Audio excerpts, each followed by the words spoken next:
السلام عليكم ورحمة الله تعالى وبركاته متابعينا الكرام، نتمنى هذا الفيديو يلقاكم بخير وعلى خير.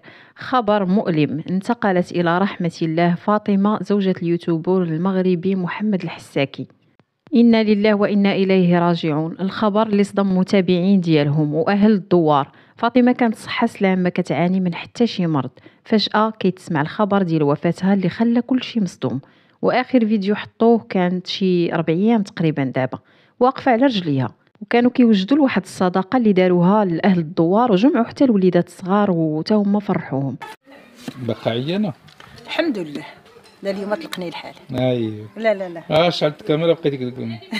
فاطمة معروفة أنها مرأة درويشة وعزيز عليها الكبير والصغير، وحتى هي عزيزة عليها الكبير والصغير، كل شيء كيبغيها على طيبة قلبها. ونعمة الزوجة، مساندة للزوج ديالها وواقفة معاه في الحارة والحلوة، وما عمرها تشكات ولا ملات.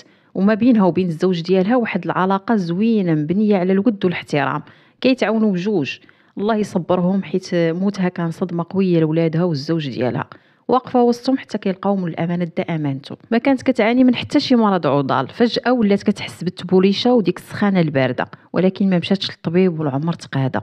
هادشي اللي غادي نقدروا نقولوا. الله يرحمها ويتغمدها بواسع رحمته ويجعلها من الابرار في الجنه ويثبتها عند السؤال.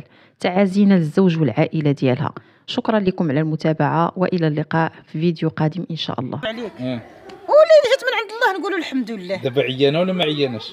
عيانه وما عياناش، المهم الحمد لله. شوف والله الا بصح هي فيا التبوريشه، ماشي ما فياش التبوريشه، ولكن الحمد لله ونشكره. ويومين هذه بغيت يومين هذه ما بغاتش تطلقني كاع السخانه، ديك السخانه البارده.